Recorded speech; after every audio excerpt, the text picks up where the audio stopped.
C'est vrai que tu as dit tout à l'heure, lorsque vous démarrez avec ce single Bobaraba à la cour des grands, il fallait chanter les noms de certains clients histoire d'avoir leur faveur.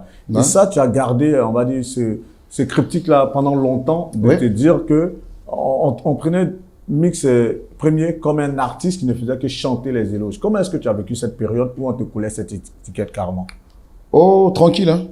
Tu sais, quand tu as une vision, tu laisses rien te distraire. Il y a ce que les gens disaient. Ouais, lui, là, lui, chante que le nom des gens. Mais chacun a sa réalité, frère. Parce que si tu veux que le gars, il arrête de chanter le nom des gens, mais tu le produis, tu fais quoi pour lui? Qu'est-ce que tu fais pour lui? Le gars, il sait comment il vit sa vie. Et puis, chanter le nom d'une personne, est-ce que tu connais l'impact que ça a dans la vie de cette personne? Parce qu'une chanson que Mick chante aujourd'hui, il le fait, c'est un petit artiste. Ok, il fait sa chanson, mais cette chanson-là, tu peux la retrouver en même temps à Yamoussoukro, à Man, à Korogo, au Mali, à Paris. Imagine le nom d'une personne dedans. C'est un puissant effet de promotion, forcément. Ben voilà. Ouais. Donc, directement, il faut te dire qu'il y a des gens qui aiment ça parce que ça les apporte un plus. Le gars, il s'appelle Guillaume Vergès. Attends, quand il arrive quelque part, il dit que c'est Guillaume Vergès. On l'a jamais vu. Mais quand on entend le nom de la chanson, le nom Guillaume Vergès, ça a un impact. Il y a le respect déjà qui est là en même temps. Donc, toi, tu as dit à Guillaume Vergès, non, il ne faut pas accepter à ce qu'on chante ton nom. Guillaume Vergès, lui, il sait ce que lui gagne dedans. Donc, lui qui chante son nom là, il est avec lui, il le prend comme son frère, il devient son frère. Donc, moi, c'est dans ça aussi que je gagnais ma vie. Voilà. Et puis, on venait d'avoir quand même, on va dire, le succès. Et puis après, on venait de découvrir quand même ce truc-là. Mais il fallait arriver un moment, tu t'assois, tu te dis, bon, ok, j'ai fait ça. J'ai fait tant. Qu'est-ce que je veux maintenant pour mon futur? Voilà. À partir de ça, maintenant, tu commences à voir que oui, certes, tu peux chanter, tu peux toujours chanter le nom des gens, mais tu peux plus faire une chanson du début jusqu'à la fin en chantant le nom des gens. Comme on disait en son temps, les chansons spot. Spot, voilà. Tu peux plus faire ça maintenant parce que tu veux t'exporter, en fait. Tu veux aller ailleurs. Tu veux montrer ton talent aux gens. Donc, du coup, tu commences à partir de là, maintenant, à rédiger des textes, à composer, avoir des gens pour t'aider même à composer des textes, pour véhiculer des messages, afin que tout être humain qui écoute ta chanson puisse se sentir à l'aise dedans, puisse se retrouver dans cette chanson. Mais n'empêche que tu laisses quand même, ne serait-ce que un petit coin quand même. Pour des dédicaces. Voilà, pour et des vu qu'on parle dédicaces. des dédicaces des personnes dont tu as chanté le nom, forcément tu as dû avoir des retours. Quels sont les retours qui, toi, t'ont marqué de savoir que tu as chanté une pléthore de noms de personnes que tu connaissais, des amis qui sont venus te faire un petit témoignage, te dire, ah Mix, franchement, tu as chanté mon nom dans telle chanson, voici ce que ça m'a rapporté en termes de notoriété, en termes de retour. Est-ce qu'il y a des petites histoires comme ça que tu peux nous relater? Plusieurs personnes. J'ai eu des personnes qui sont venues me voir, qui m'ont appelé, t'es où, que j'ai vu, ça faisait quand même un bon moment, hein, qui m'ont appelé, qui m'ont dit, ah, t'es où, je suis à la maison, est-ce qu'on peut se voir, je veux te voir, je veux prendre un rendez-vous. On prend un rendez-vous, on arrive, le gars, il compte de l'argent, il peut compter 5 millions, il te donne. Je dis, mais c'est pourquoi? Je dis, non, tu m'as aidé sans t'en rendre compte. Parce que je suis arrivé dans des coins où on était peut-être 10 sur un marché, et moi, on m'a donné à cause de mon nom. C'est fort, ça. Ouais, on m'a donné à cause de mon nom. Parce que quand les gens viennent, moi, je m'appelle tant, moi, je m'appelle tant. Quand moi, je suis venu, quand je me suis présenté, on me dit, ah, mais lui, là, c'est un gars quand même qui est connu. Donc, j'ai eu comment on dit là? Ce retour, c'est un très beau témoignage, mais voilà. Autant le fait d'avoir chanté le nom d'une personne a pu lui rapporter, a pu lui faire gagner un marché et qu'il est venu te remettre 5 millions, il est dit très souvent qu'avant que vous ne chantiez un nom, il y a aussi de l'argent qu'on vous remet. Toi, le plus gros cachet que tu as pu avoir d'une personne avant de chanter son nom en studio, c'était combien? À l'époque? Oui. Oh non, c'était rien de grave, c'était rien de grave. À l'époque, je pense que nous, on prenait pas. Non, nous, même à l'époque, au début, on ne prenait pas d'argent. Nous, c'était notre maquis. Nous, on travaillait dans un maquis qui s'appelait, à l'époque, Pour les Grands. Donc, nous, on chantait le nom de nos clients, en fait. Et quand on vient au maquis maintenant avec le son, on bloque maintenant. Si c'est Guillaume Vergès, le premier nom commence par Guillaume Vergès, là, nous, on bloque avec la dénonce. Donc, ça joue Guillaume Vergès, Guillaume Vergès, Guillaume Vergès. Tu vas te lever. Forcément, ouais. Tout le monde te regarde. C'est ça. Donc, c'est là que le Guillaume Vergès va se lever et puis il vient, il fait son travail. Ah, là, c'est sur le champ, en fait, que la personne voilà, vous donne sa reconnaissance. Il peut donner même 500 000, il peut donner même 1 million. Ça dépend de ses moyens. Il donne ce qu'il veut donner. Après, on cale le deuxième nom. Après, Guillaume Vergès, c'est Mix Premier qui suit. Mix Premier. Mix Premier. Tout le monde te regarde. Guillaume Vergès c'est passé. Maintenant, c'est toi, Mix Premier. Donc, tu te lèves. En fait, c'est comme ça qu'on faisait notre truc. Le plus gros cachet que vous avez pu avoir dans de telles circonstances, c'était combien? Oh, gros cachet, En termes de travaillement comme ça, de manière spontanée, un week-end où quelqu'un vient soirée, parce que vous avez chanté son nom. Je me rappelle qu'en une soirée, on a eu quoi, 17 millions, même 18 millions. Non. Ça, c'était au MG, à l'époque. 18 millions de francs CFA en une soirée de travaillement. Oui. Ah, c'était au MG, à l'époque. Il y a longtemps, en plus. Hein. C'était des footballeurs qui avaient fait ce travaillement ou bien des personnes lambda? Il y avait toutes sortes de personnes. Il y avait des footballeurs, il y avait des jeunes cadres qui étaient là, il y avait des... Voilà, tout ce que tu veux. Mais c'était une dédicace, en fait. J'ai organisé une dédicace d'un album qui devait sortir. Tu connais? Comment on le dit? Commandilé. Là, c'est le commandilé. Donc, en puissance et en force. On a fait une promo dessus pour dire, voilà, Mix sera au MG tel jour. Donc, c'est la dédicace. Et quand on dit la dédicace, ça faut te dire qu'il y a un nouveau morceau en même temps que tu vas découvrir là. Que tu ne sais pas encore. Où il y a ton nom. Voilà, où il y a ton nom. En ce moment, c'était les spots seulement, en fait. Donc, ce jour-là, toi-même, tu sais qu'il y a ton nom. Maintenant, si tu es venu, que tu as fait fort ce jour-là, il faut te dire que le prochain son qui va suivre, là, peut-être c'est ton nom qui sera en première position. Donc, c'était un peu comme un défi. Il y avait des gars de Yopougo qui devaient venir, qui ont défié les gars de Makuri. Les gars de Makuri ont défié les gars de 13 villes, et ainsi de suite. Et puis, ce jour-là, on s'est retrouvés là, au bord de la piscine, comme on le dit. La piste du MG, pour ceux qui savent, on appelait ça la piscine. Donc, c'est là que tout s'est passé. Je pense que ce jour-là, on a eu 17 ou 18 millions. Il y avait Virtuo Dillinger, il y avait Barrett Boulevard des Stars. Qui ont fait une grande... Voilà. Grand salut au passage, Virtuo Dillinger, patron du MG en son temps. Voilà. Marguerite Gasoil, pour ceux qui connaissent, dans les années 2000, jusqu'à 2007, 2008. Je pense qu'un grand monsieur qui a beaucoup apporté au coupé décalé à pas mal de choses. Oui, il nous a beaucoup soutenu. Beaucoup. Parce que souvent, pour organiser les soirées, nous, on n'avait pas l'argent pour organiser. Donc, c'était Virtuo et Barrett qui finançaient, en fait, la soirée. À l'occasion, qu'est-ce qu'il devient, Virtuo Dillinger? C'est l'un des noms marquants des débuts, en tout cas par rapport au coupé décalé. L'un de ceux, en tant que mécène, en tant qu'acteur, qui ont beaucoup apporté à ce mouvement. Qu'est-ce qu'il devient? Je sais qu'il est rentré à Abidjan, s'installer définitivement en Côte d'Ivoire. Voilà. Après, ce qu'il fait personnellement, je ne sais pas, mais ça arrive à ce qu'on s'appelle, je pense qu'il se porte très bien. Voilà. On salue au passage son cousin Kenzo Cash Money. Lorsque vous sortez Bobaraba, la sous-région s'ouvre, les spectacles qui s'enchaînent, et vous faites votre toute première tournée européenne. Raconte-nous. On était en décembre 2007, si j'ai bonne mémoire, parce que ce voyage, pour la petite histoire, nous l'avons fait ensemble. Il y avait moi, Frankie DiCaprio, DJ Mix, on était sur le même vol pour aller à Paris. Binaté ici. Ouais, Binaté Déclic, oui. Voilà. Oui, qui était notre patron qu'on salue au passage. Voilà. Non, mais Binaté, lui, il était en ce moment à Déclic et moi, j'étais à Prestige. Voilà. Décembre 2007. Ouais. Voilà. Tu te rappelles, hein? Très, très bien. Ben, c'est comme ça, un soir, on était là, il y a Barrett qui est venu nous voir pour dire, les petits, franchement, bonne nouvelle pour vous. On vous demande en France. On dit quoi? Parce que nous, on s'imaginait même pas ça. C'est vrai, la France, c'était un gros mythe. Toi-même, tu connais. Pour quelqu'un qui est né en Côte d'Ivoire, qui a grandi en Côte d'Ivoire, quand tu entends la France, l'Europe, attends, c'est l'Eldorado. Ouais. C'est l'Eldorado. Moi, j'appelle ma maman en même temps, elle dit, hey, ton fils a réussi, hein? Ton fils, il a réussi. Elle dit, ah bon, hein? J'ai dit, oui, ton fils, ça va en France. Donc, c'est comme ça, la nouvelle est venue, on est rentré à l'ambassade, on a fait le truc, et puis on est parti en Europe. Carton plein dans toutes les salles qu'on a jouées. Fait marquant lors de ce voyage, c'est là que Hello reste, ou c'est là que vous revenez et lui reste, ou bien c'est là qu'il reste? Non, c'est là que Hello reste. Justement, cette séparation où on vous voit en griffe, pas une division en tant que telle, puisqu'il a fait un choix de rester en Europe. Toi, tu reviens, tu dois continuer. Comment tu as vécu cette période? Ah, c'était difficile. C'était l'un des moments les plus difficiles de ma carrière. Parce que tu vois, faut être franc. Hello, c'est quelqu'un déjà à la base qui est plus âgé que moi. Donc, il avait déjà un truc plus que moi quand on commençait. Et on le voyait un peu plus, tu vois. Et partir en Europe et revenir sans Hello, c'était difficile d'avoir même un seul spectacle. C'était lui un peu comme le leader, en fait. C'est ça. Voilà, du coup. On identifiait le groupe à Hello plus qu'à... La preuve en est, on dit Hello Mix. C'est ce qu'on disait à l'époque. C'est ça. Hello Mix. Donc on revient, je reviens, Hello n'est pas là. Hello n'a pas voulu rester. Il y a eu des problèmes, il y a eu des raisons. Voilà, je ne vais pas rentrer forcément dans les détails, mais c'est pas le gars qui est parti en France dans l'intention de rester puis de ne plus venir. Il y a eu des problèmes, il y a eu des réalités qui ont fait que Hello est resté en France. Donc je ne peux pas l'en vouloir déjà pour ça. Donc moi je rentre à Abidjan pour avoir un seul spectacle, c'est difficile. Quand Barrett il propose, ah non, Hello n'est pas là, Mix est là, en tout cas les filles sont là, on dit non. On veut les deux. C'est les deux là.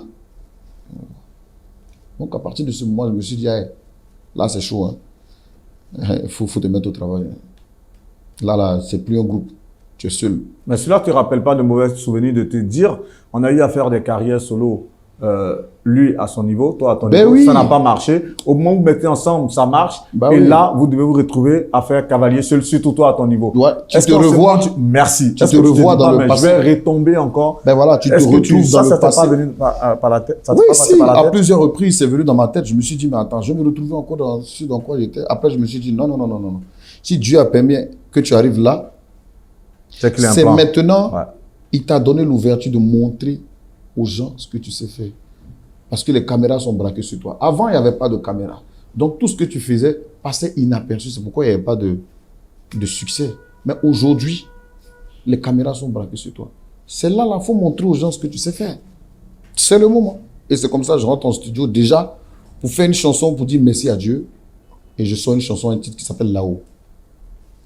Regarde là-haut, ouais. C'est fini. Ça part. Et dès que Là-haut commence à prendre un succès, je me dis, hey, faut qu'il prépare demain en même temps. Je rentre en studio, je sors une autre chanson, je la prépare, ça s'appelle Kourbata. Et donc Là-haut en train de cartonner, fab, je sors Kourbata. C'est fini, c'est comme ça que j'enseigne. Tac. Et en même temps, en fait, quand je sors une chanson à concept, la deuxième chanson qui sort direct, c'est une chanson spot. Parce que il faut le blé. Ouais, c'est ça. Il faut avoir ces financiers. Parce que nous, nos gars là, quand tu ne chantes pas, nous, on ne travaille pas sur toi. C'est ça. Bon, tu sors un morceau à concept. Tu vas payer la promotion.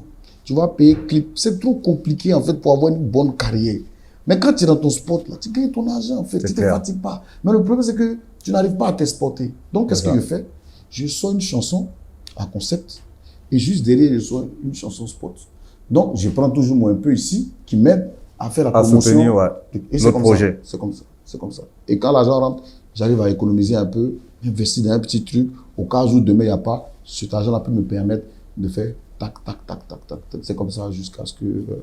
Lorsque tu démarres cette carrière solo et que les choses commencent à aller pour toi, quels sont les échos que tu as de Hello? Hello, déjà, on a fait un bon bout de temps sans se parler. C'est ça. Parce qu'il est rentré, Hello avait quitté la France. J'étais au Maroc. Il est re-rentré en France. Donc, quand il est rentré, Silence radio. Silence radio. Voilà, parce qu'il y a l'autre qui voulait le faire retourner forcément en Côte d'Ivoire. C'était chaud. Donc, pendant un bon moment, je n'avais pas de ses nouvelles. Et voilà, un matin, il m'a appelé. Ah, ça va, mon frère? J'ai dit oui, ça va. Il était un peu fâché contre moi au début parce qu'il a pensé que j'étais de mèche avec... parce qu'ils ont fait partie devant moi. Hein, c'est devant moi, on était ensemble. Donc, lui, il s'est dit... Mon frère m'a trahi, en fait, parce qu'il savait très bien ce qu'on s'apprêtait à me faire et il ne m'a pas dit.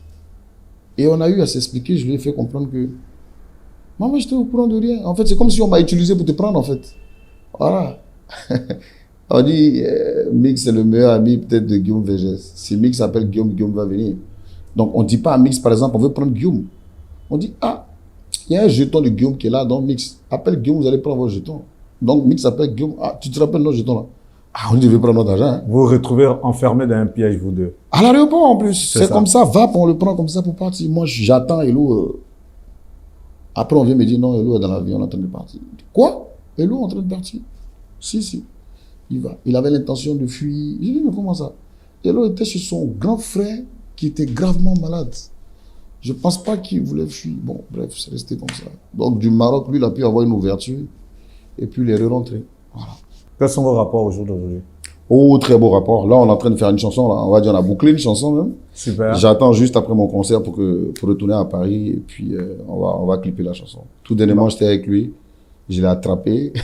Il est resté avec moi. On a mangé, on a bu un verre ensemble. Je lui ai dit. On a fait même une petite vidéo qu'on a mis sur Internet qui a été quand même virale. Je me suis dit, mais écoute, il faut que tu reviennes sur la scène. Ça fait un bon moment, je lui ai dit ça. Je veux qu'il revienne et tout ça. Je veux qu'il vienne à Abidjan. Mais il m'a dit, il est en train de gérer 3 trucs, tu finis. On a fait une chanson, on a enregistré une chanson en France, bien. On l'a mixé, tout, top. Et puis là, juste après mon concert, moi, j'irai là-bas pour clipper cette chanson-là. Puis voilà, quoi. Ça fait plaisir. Mais en même temps, ça m'amène à faire un petit parallèle entre ce que Kérosène et Zephy Konan ont vécu. Ça a été pratiquement la même chose. Ils étaient avec Boulevard DJ plein succès, l'autre reste en Europe. Aujourd'hui, quand on voit le succès de Kérosène et la polémique que cela a suscité après, où Zephy a laissé entendre qu'il était abandonné par son binôme, comment est-ce que toi, tu as vécu ça de loin? Kérosène, c'est un ami à moi, je le connais très bien. Zephy, c'est un grand frère que je respecte énormément. Bon, je peux pas prendre de parti ou bien... Je me dis sûrement, c'est dû à quelque chose. Mais le pourquoi, franchement, je sais pas. Non, mais comme on le dit très souvent, le linge sale se lave en famille. Bah ouais. Est-ce que toi, tu as aimé cette façon dont les choses ont été dénouées, aller se mettre devant les médias, sur des plateaux télé pour en parler? Est-ce que tu as aimé cette façon de faire? Non, le fait de médiatiser ça, je me suis dit c'est quelque chose qui pouvait se régler en famille, entre eux. Mais bon, chacun a sa manière de faire ces choses. Et on voit peut-être Kérosène aujourd'hui comme ça, mais Kérosène l'a galéré. Oui, il en parle. Il a galéré, les gens, ils savent pas. Mais... Moi, je partais jouer c'était où là? En Suisse. Moi, je voyais Kérosène. Pas qu'il n'avait rien, non, non, non. Mais attends, te retrouver loin de ton pays, à l'extérieur, il te faut te refaire une vie et se refaire une vie. Toi, tu es en Europe, tu sais, tu connais les réalités. Le gars s'est pas levé du jour au lendemain et puis, non. Quand ils ont sorti Boulevard, il a fait combien d'années? Kérosène est venu à Abidjan plusieurs fois essayer d'enregistrer des titres qui n'ont pas marché. Et lui, au moment où on a fait une chanson, mais ça n'a pas marché. Voilà. Et c'est parce qu'il a persévéré aujourd'hui qu'on voit ce... Il a même essayé un truc aussi avec Frankie DiCaprio. Ah ben voilà, tu vois. Où ils étaient en train de vendre des pains à vélo. Ben Salut voilà. les gars. Ils n'ont pas lâché. Ouais. Et aujourd'hui, forcément, moi, je pense que même à Zephy, si je dois donner un conseil, c'est de ne pas lâcher. De ne pas lâcher. Il y a des périodes comme ça où tu as l'impression que rien ne marche. Voilà. Mais vas-y, fonce. Moi, j'ai passé 2 années comme ça. 2 années, aucune chanson ne marchait. Je me suis même retiré, j'ai dit non, mais c'est bon, moi je chante plus. Hein. Je suis resté là, j'ai fait une année blanche, j'habitais, je crois, en zone 4. Voilà. Après ça, il y a une dame avec qui j'ai discuté qui m'a dit, mais hey, toi là, toi tu chantes trop bien, pourquoi tu chantes plus? Elle m'a reboosté, tu vois, et ça m'a donné l'envie de chanter. Et puis, c'est là que j'ai sorti mal à la tête. Et c'est à partir de là que, en fait, je suis revenu sur une autre vision. Ça t'a repositionné. Voilà. Et jusque-là, tu n'as plus, en tout cas, tu n'as plus lâché. Voilà. Jusqu'à être aujourd'hui, en tout cas, au top des charts des artistes coupés décalés. Lorsqu'on parle justement des 3 artistes coupés décalés qui aujourd'hui, en tout cas, mènent, on va dire, le bateau de cette musique, toi, tu te vois en quelle position? Si je veux prendre, par exemple, les 3. Aujourd'hui, les 3 qui sont vraiment en vue, je vais prendre Serge Beno, Mix Premier et Kérosène. Toi, tu te vois à quel niveau parmi ces 3? Je me vois parmi les 3.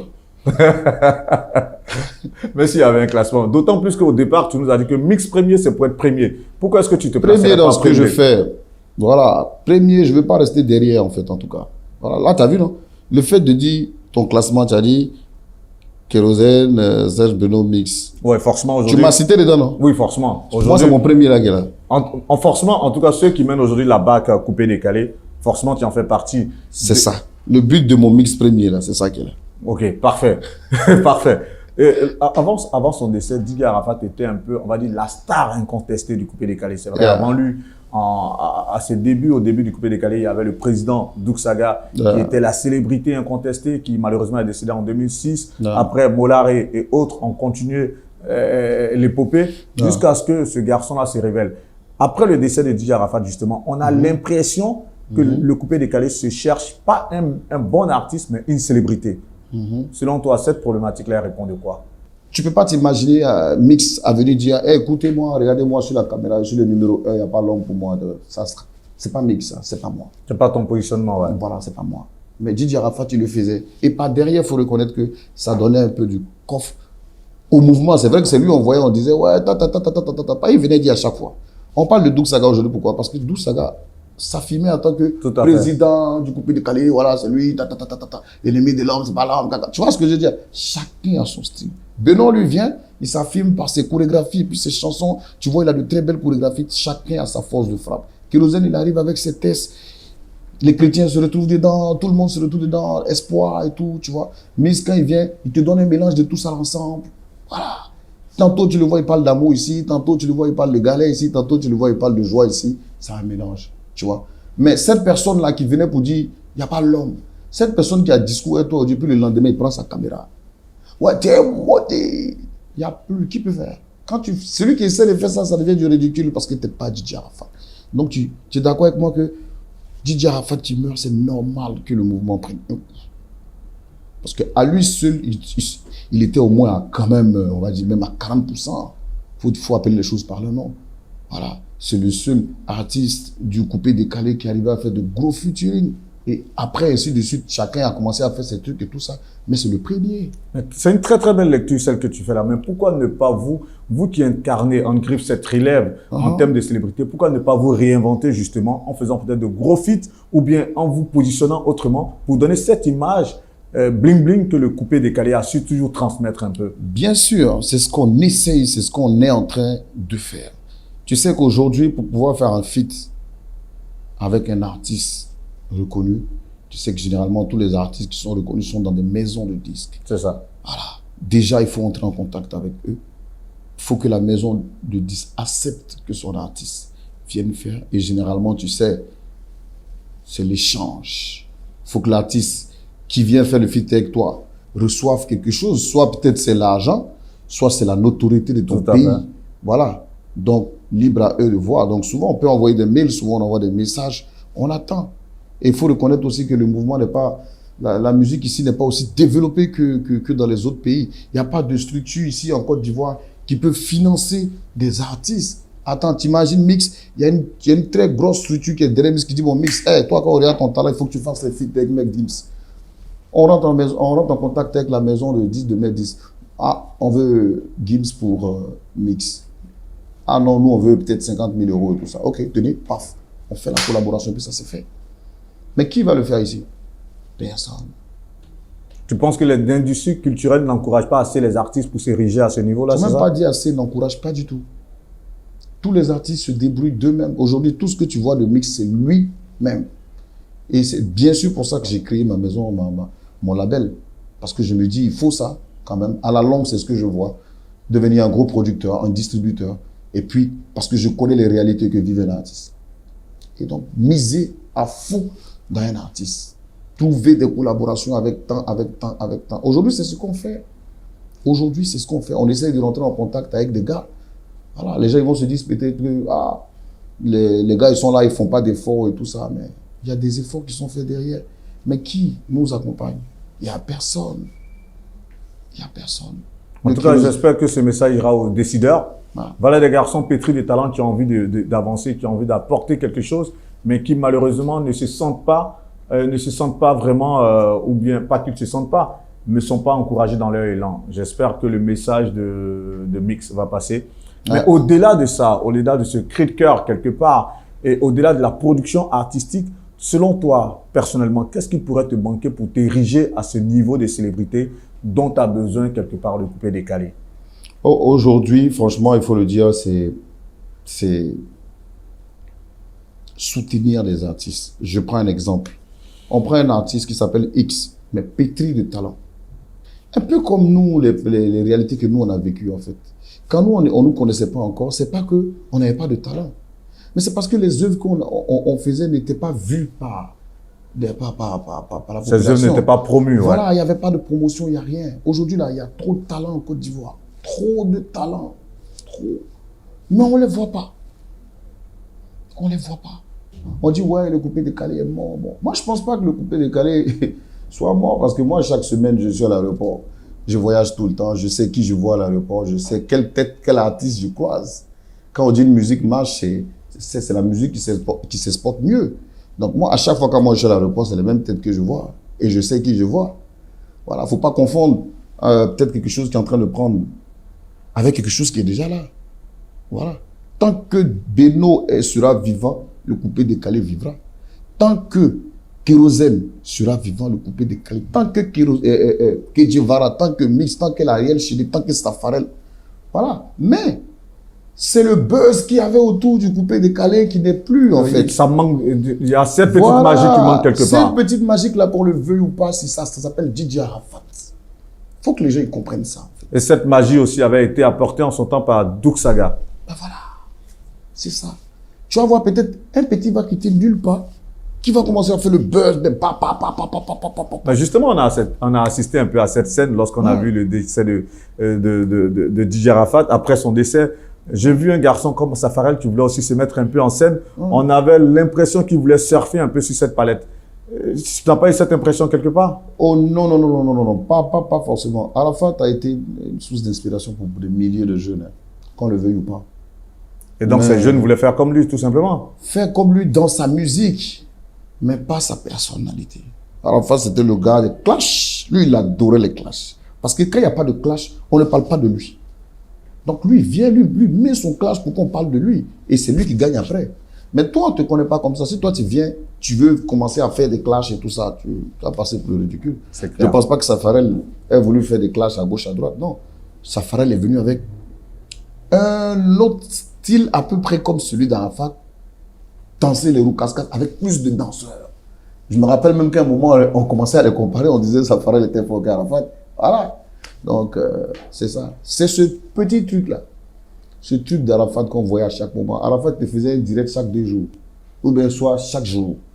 Mais dans les directs qu'il faisait, il y avait toujours un petit clash. Bon, même si souvent, il n'y a pas de problème. Il peut dire, par exemple, ouais, mix. Ouais, toi, tes vestes que tu portes là, c'est même pas joli. Juste pour créer ce petit truc-là. Mais il n'y a plus. Parce qu'il n'est plus là. Ça ne veut pas dire que le coupé décalé est mort. Non. Loin de là. Depuis 2000, vous continuez à faire danser des générations. Depuis Doug Saga, DJ Jacob, Kalouji, à toute cette génération intermédiaire, jusqu'à vous qui tenez aujourd'hui, en tout cas, la chandelle. Et vous la tenez très bien. On vous encourage. Merci beaucoup. Mais en même temps, j'ai l'impression de voir aujourd'hui des artistes coupés décalés se muer en hommes d'affaires. On voit avec toi qui a créé ton label, Essay Beno qui a son label, Kérosène qui a sa fondation. Vous êtes dans une certaine reconversion ou c'est une manière de vous réinventer quelque part? Oh, moi je pense que chacun a sa vision. Mix, il chante, il est un artiste, mais Mix n'a pas dit qu'il va chanter jusqu'à l'âge de 60 ans, 70 ans. Voilà. Il fut un temps où on était, je prends un exemple, en boîte tout le temps, parce qu'il fallait faire la promotion de nos œuvres. C'est ce qui faisait qu'on nous voyait tout le temps en boîte. Mais à un certain moment, on n'a plus forcément besoin d'aller tout le temps en boîte. On passe par les télés quand même pour faire notre promotion. Et après, on peut passer vite fait faire un tour de terrain. Mais après ça, au-delà de ça, moi j'ai entendu showbiz. Il y a le show et puis il y a le business. Soit je suis le côté show, soit je suis le côté business. Et c'est dedans que ça se passe. Il faut faire des affaires. Tu n'as pas de spectacle lundi, mardi, mercredi, jeudi.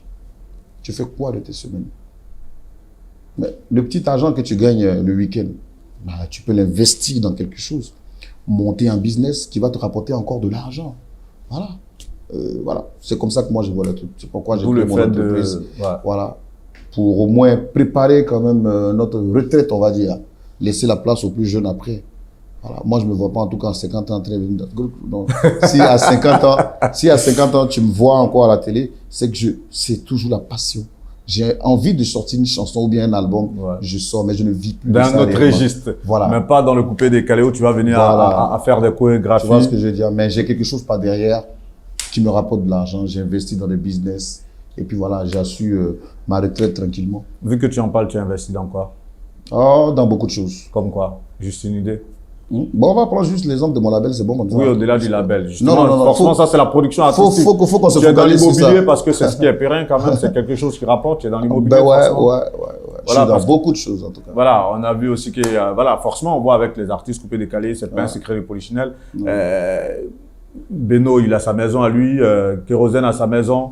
Forcément, Mix a sa maison. Il a acheté 2-3 maisons et il a investi dans d'autres, c'est ça? Ouais. Aussi dans quoi? Dans le transport? En tout cas, Mix est un artiste qui a investi et qui continue d'investir. Parce que je me dis, c'est ça. En tout cas, tu es à l'abri du besoin. Voilà. Fini l'époque de la galère où on était dans le petit couloir, du moins, à Port-Boué. Ah ouais, fini. Aujourd'hui, c'est un homme d'affaires et surtout un grand producteur qui va à l'assaut, encore une fois de plus, du Palais de la Culture le 19 mars. Grand rendez-vous, on en parle. Le concert de la maturité. Ouais. Pourquoi le concert de la maturité? Ben c'est de ça qu'on est en train de parler. Tu sens que tu as gagné en maturité, tu sens qu'il y a quelque chose qui a changé depuis toutes ces années, plus d'une vingtaine d'années quand même sur la scène musicale. On en prend de la graine forcément. Ouais, j'ai pris en maturité musicale parce que quand tu écoutes mes chansons aujourd'hui, c'est plus les mêmes chansons comme avant.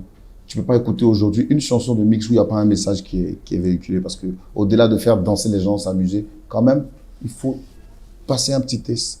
Il faut passer un petit message pour la jeunesse, parce que la jeunesse, c'est le futur. Donc, nous, ils nous aiment bien. Pourquoi en écoutant nos musiques, ils ne peuvent pas peut-être retenir des choses ou bien apprendre quand même des petites leçons? Voilà. Et moi, j'appelle ça quand même la maturité. Il y a certaines choses aujourd'hui qu'on ne fait plus. On ne traîne plus trop dans les boîtes de nuit, matin, midi, soir, matin, midi, soir, matin, midi, soir. Parce qu'on se dit, ce n'est pas forcément une vie. Voilà. En plus de 20 ans de carrière, quand même, il y a eu des leçons de vie. Ouais. Et une carrière avec ses hauts et ses bas. Et quelles sont les leçons de vie que toi, tu as pu retenir tout ce long de cette existence, on va dire, artistique? Oh, déjà, je vais parler même dans le monde de la nuit. Étant artiste, on se dit forcément, on doit être dans les boîtes de nuit chaque soir. Mais non. Et quand on se retrouve dans les boîtes de nuit, on se retrouve confronté souvent à des réalités. On peut faire des erreurs parce qu'on est sur l'effet de l'alcool. Ça nous arrive de boire. Voilà. C'est pas interdit l'alcool. Mais tu imagines, chaque soir, tu es dedans. Tu bois, tu bois, tu bois, tu bois. Tu vas faire des bêtises, forcément. Et après, tu te rends compte, tu te dis, mais si je savais. Donc, moi, je peux dire à un artiste aujourd'hui, si tu décides de faire la musique, ça ne fait pas forcément de toi un homme de nuit. Voilà. Tu peux faire la musique sans être un homme de nuit. Par contre, il y a certaines personnes qui travaillent la nuit. C'est là-bas qu'ils gagnent leur vie. Quelqu'un qui travaille la nuit, qui gagne son argent. Moi, je me rappelle quand je travaillais dans les maquis, je ne touchais pas l'alcool.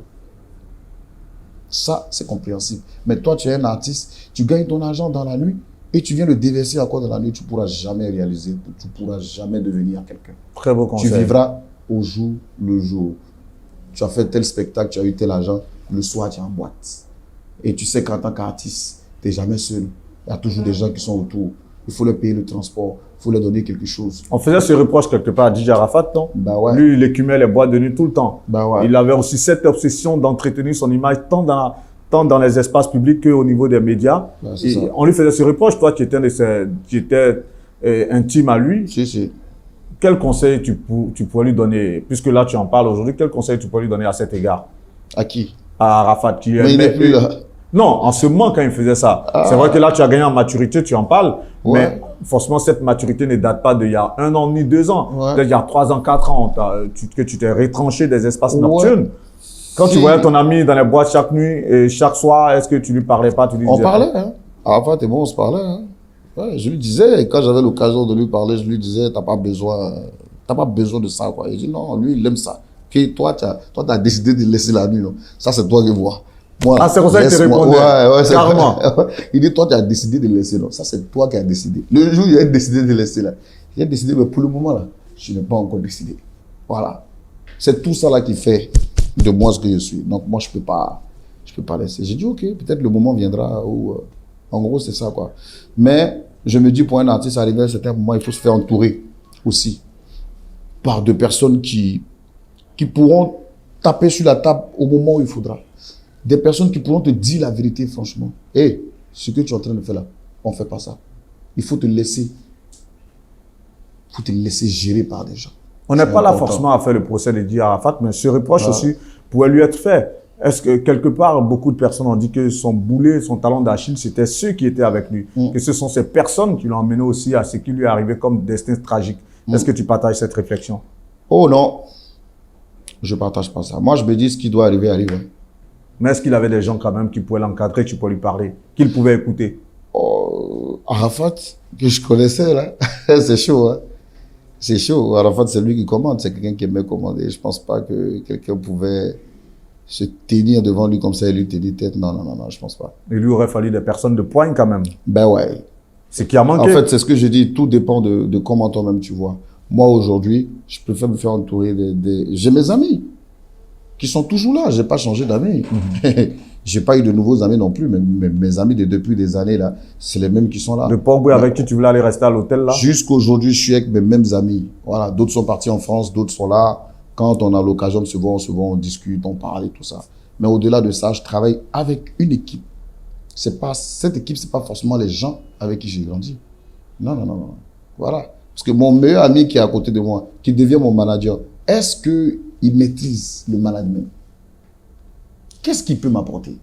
Donc, arrivé un moment, soit si tu as les moyens, tu prends cet ami-là, tu l'envoies en Europe, par exemple, pour aller se perfectionner, à apprendre. Et revenir maintenant, gérer ta carrière. Mais s'il ne peut pas, tu prends quelqu'un, tu dis, Guillaume Vezès, je prends un exemple, c'est quelqu'un qui maîtrise la culture, c'est quelqu'un qui maîtrise la communication, par exemple. Je vais voir Guillaume Vezeuse. Frère, ton petit frère là, moi je veux bien travailler avec toi parce que je sais que toi, Guillaume, côté communication par exemple, je sais que tu peux m'apporter beaucoup et j'en ai besoin. Je suis que si Mix vient voir Guillaume et que Guillaume accepte de travailler avec Mix et que quand l'argent rentre aussi, Mix donne ce qu'il doit donner quand même à Guillaume parce qu'il ne faut pas demander à quelqu'un de venir travailler et puis tu ne payes pas. Quand l'argent rentre, tu mets dans ta poche. Non, non, non, non. L'argent là, c'est pour travailler. Il faut savoir voter par exemple des budgets pour le travail. Quand vous faites un spectacle, si c'est 10 000, tu mets par exemple 3 000 francs ou 4 000 francs de côté. Et les autres 5 000 ou 4 000 qui restent, vous partagez ça. Là, demain, s'il y a un clip à faire, 3 000 multipliés par, ça donne quelque chose un jour. Super. Vous pourrez prendre dans cet argent-là pour faire vos clips. Vous pourrez prendre dans cet argent s'il y a un featuring à faire pour aller payer vos billets d'avion vous-même, aller discuter. Envoyer ton manager dans les pays, aller voir le terrain, aller voir d'autres promoteurs.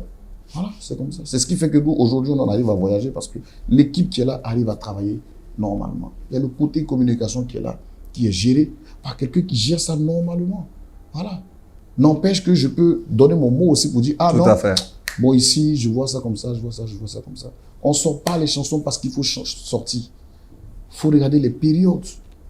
Et quelle chanson tu sors? Tu peux pas venir en décembre où les gens attendent de toi une chanson chaude. Tu viens, tu sors un morceau où on parle d'amour, que chérie, calme-toi, chérie, viens ici. Tu peux pas faire ça. Là, c'est le chef d'entreprise qui parle là. Ben Tout voilà. est planifié. En tout cas, décembre, je te prends un exemple. Ouais. Décembre. Moi, j'avais une chanson qui était déjà prête depuis le mois d'octobre. Ça s'appelle Oracle, qui devait sortir. c'est ça. Mais j'ai vu qu'on était en décembre, j'ai dit non. Moi, j'ai une chanson, je dois sortir ça. C'était chaud avec mon staff. On dit non. Faut qu'on sorte l'Oracle. Tu as déjà fait une vidéo, tout le monde attend l'Oracle, tout le monde. J'ai dit non, c'est pas le moment de venir dire à quelqu'un, tu ne peux pas m'empêcher d'évoluer. C'est le moment où tu dois faire danser les gens. Et danser comment? Quand les filles vont danser, quand les gens vont voir, ils vont aimer. C'est comme ça qu'on a sorti Bobaraba 2.0. Et Oracle, c'est pour bientôt. Oracle, c'est pour maintenant. Voilà. En tout cas, j'ai vu le teaser, très top. Merci 19 mars, donc ce sera, tu pars à l'assaut du Palais de la Culture pour la Ouais. troisième, quatrième fois. Quatrième fois. Quatrième fois quand même. Ouais. Quatrième. Voilà. Le prochain challenge après l'esplanade du Palais de la Culture, c'est On va vers le Sofitel. comme les artistes Zouglou le font maintenant. Peut-être dans le mois de novembre. On est en train de Sofitel. voir, je discute avec le staff. Il y a Nina Kramoko qui gère un peu tout. Il y a Kiba qui est le directeur artistique. Il y a 200 Kara qui est le manager. Il y a Yannick Kaka aussi qui est là. Tout le monde est là, on en discute. Oui, un vieux de la vieille. Hein. Ouais. Yannick Kaka. Ça, Yannick Kaka. c'est tes vieux compagnons, ça. En termes de management. Tu vois ce c'est que je clair. te dis? On est Ouais, toujours ouais, ensemble ouais. jusqu'au jour d'aujourd'hui. On a de très bons rapports et tout se passe bien. De tous tes tubes, on va terminer par ça. De tous tes tubes, lequel t'a marqué, toi? Cœur blanc. C'est une chanson qui n'a pas eu de succès. Mais c'est une chanson que j'adore jusqu'aujourd'hui. Le contest, c'est le Je pense même que je vais faire un remix. Là, ça vient de venir dans ma tête, là. Ah ouais, Ouais. à l'instant. Tout de suite, là, ouais. Tu Cœur blanc. veux remixer. Oui, parce que c'est une chanson, je parlais de ma vie.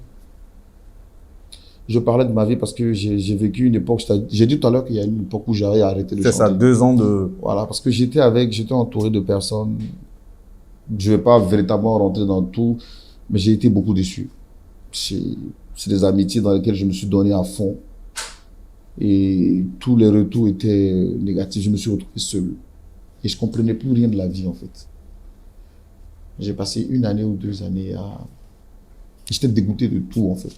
Voilà. Parce que moi, je suis une personne vraie. Quand je suis avec quelqu'un, c'est que je suis avec cette personne. Si je ne suis pas avec elle, c'est que je ne suis pas avec elle. C'est comme ça. Voilà. Aujourd'hui, tu me demanderas, t'en as combien des amis? Les noms ne vont pas dépasser 5. Mais c'est avec ces 5-là, on me voit depuis des années jusqu'au jour d'aujourd'hui. Et donc, tu vois, c'est en ce moment que j'ai fait cette chanson. Ça s'appelle Cœur blanc. Mixo, dis-moi pourquoi le monde est bizarre. J'ai donné mon cœur, tu m'as poignardé. Dieu m'a élevé, tu veux me faire asseoir. Le monde est bizarre, bizarre. Le monde est bizarre. C'est ma chanson préférée. Tu parlais des déceptions. Ouais. Les déceptions que tu as vécues étaient de quel ordre? Des amis qui sont allés te vilipender, des amis qui ont raconté des choses méchantes, ou c'était de quel ordre? Oui, c'est les amis. Il y a eu une très grosse séparation avec des gens avec qui j'étais comme ça. J'ai pas compris, en fait.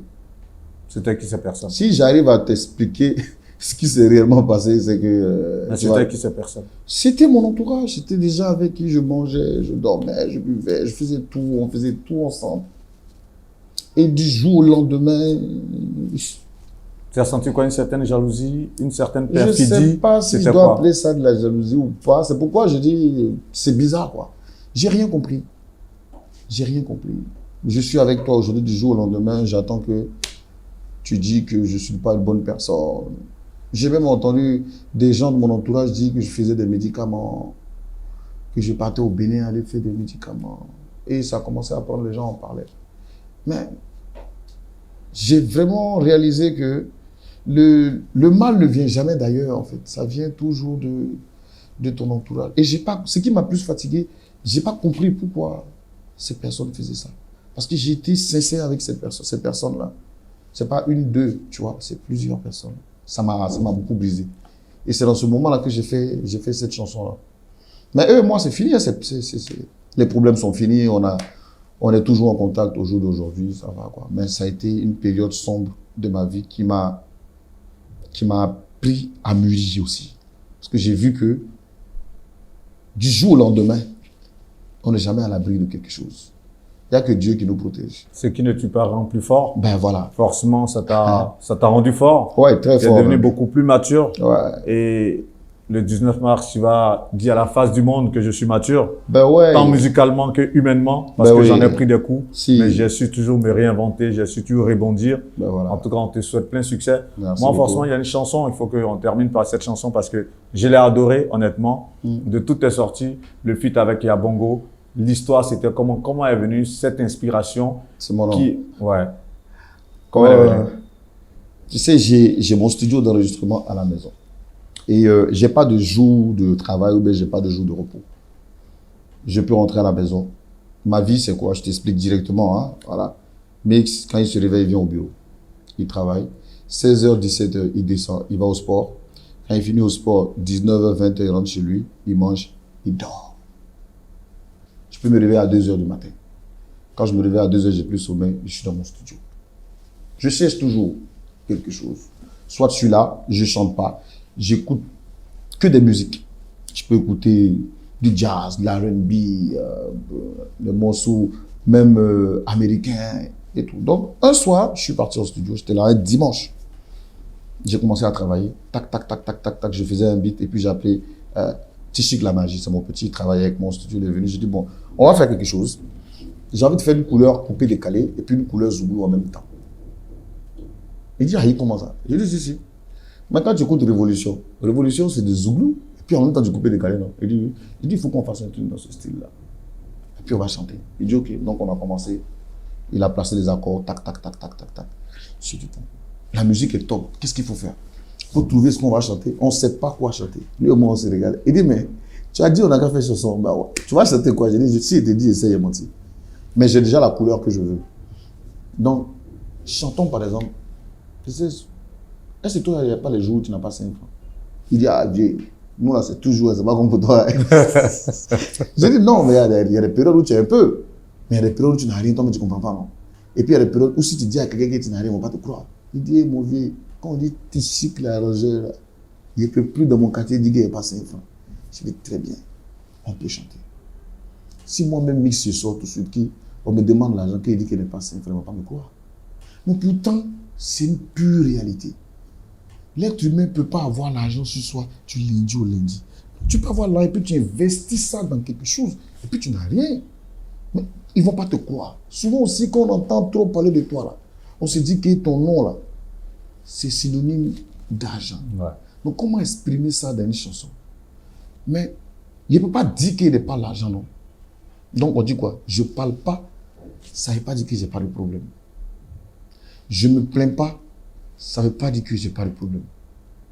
Et j'ai commencé à écrire comme ça. Tac, tac, tac, tac, tac, tac, tac. Après, j'ai commencé à chanter. Je ne parle pas, ça ne veut pas dire que je n'ai pas de problème. Oh. Je ne me plains pas, ça ne veut pas dire que ce n'est pas de problème. Oh. J'ai pris ça pour faire le refrain. J'ai posé mon premier couplet comme je sentais la chose. C'est vrai, je fais le beau. C'est vrai, je dis des dîners. Mais ma vie que tu vois, elle n'est pas toujours rose. C'est comme on est en train de parler. Je te dis, ah, je peux avoir des problèmes et tout ça. j'ai chanté mon truc comme ça. De manière assez voilà, fun, tranquille. J'ai posé mon truc, refrain, couplet, et puis comme à la fin, j'ai mis quelques noms. Je suis parti, j'ai écouté le truc le lendemain, écouté. J'ai appelé le petit, j'ai dit, il y a un truc qui manque. Il faut une deuxième voix. Ça va donner un peu plus de trucs à la chose. Il dit, ah ouais, je dis, mais tu vois quoi? Je dis, moi, il voit Yabongo. Il dit, c'est pas mal. C'est pas mal. Quelqu'un qu'on connaît, un artiste qui est pétri de talent aussi, qui vient aussi parler de je parle pas, ça ne veut pas dire que j'ai pas de problème. Tu vois, ça donne encore plus de coffre que Mix seul qui viennent, qui disent ça. Donc j'appelle Yabongo, il vient, je lui explique le projet. Il est partant. Il dit, ah non, c'est une belle chanson. Donc de lui donner 5 minutes, il va essayer de s'inspirer vite fait là, et puis là. 5 minutes, je l'ai laissé dans le studio. La musique coulait comme ça. Paf, paf. Après, il est sorti, il m'a dit, c'est bon, il est venu. On l'a placé, il a pris son casque. Paf. Hey, mon frère, c'est rare, on disait que l'habit ne fait pas le moine. Mais maintenant, les choses ont changé. Parfois, c'est difficile. On vit un trafic. Dans son style. Et tu vois, ça a donné une autre couleur à la chose. C'est comme ça qu'on a fait la chanson. Très belle chanson. Ouais. Très belle chanson. Merci. En tout cas, moi, je l'ai adoré. Tu parles rarement dans les médias. Tu trouves rarement. Très rarement. J'ai été très heureux. Forcément, il y a des confidences que tu aurais aimé faire partager lors de cette interview. Non. Forcément, il y a un message assez fort que tu aurais aimé faire passer. On ne peut pas passer en revue tous les sujets, c'est clair. Mais il y a un message fort que tu veux faire passer. Tu as l'occasion, en tout cas, à travers la caméra d'Actu People, de faire passer ce message exclusif pour terminer. Bah, chers fans, chère population d'ici et d'ailleurs, je suis Mix Premier, El Panturo de la Pantarana Custa. Merci pour tout l'amour que vous me donnez, parce que je ressens ça. Depuis quelques années, je sens quand même de l'évolution dans ma carrière. Mais je peux vous dire que je suis qu'à 10% de ce que je peux faire. Restez connectés, restez là, donnez la force comme vous donnez cette force-là. Et vous allez découvrir beaucoup de facettes de Mix Premier. On travaille dur pour ça et on continuera de travailler. Merci. À tous mes autres collègues, on est ensemble. J'aime ce que vous faites, que Dieu nous garde. Continuez à vous battre aussi pour la musique ivoirienne parce que le plus important, c'est ça. Représenter la Côte d'Ivoire à l'extérieur. Ben voilà. Merci aussi à Actu People pour cette lucarne-là. C'est un plaisir. C'est un grand frère que j'aime beaucoup. C'est un grand frère de longue date. C'est vrai qu'on ne se voit pas tout le temps, mais je pense qu'il fallait ça. Voilà. En tout cas, on a fait du chemin. Depuis plus de 15 ans maintenant, on se connaît. Mix l'a dit tout à l'heure, il y a beaucoup de facettes à développer. Il a tellement à donner. Il n'est qu'à 10%. Mais déjà, il vous donne de l'énergie ce 19 mars, samedi 19 mars. C'est au Palais de la Culture à travers son concert, celui de la maturité. En tout cas, venez lui donner encore plus d'amour et ça va l'inspirer davantage. Nous, on a été très heureux de faire cette interview dans les locaux de son entreprise. Grand manager, vous l'avez vu tout à l'heure, développé un peu en termes de strat, en termes de planification. Alors là, le garçon, vraiment, il a mûri et il a encore beaucoup à donner. Merci de nous avoir suivis. Que Dieu vous garde. C'était Guillaume Vergès pour Actu People. À très bientôt.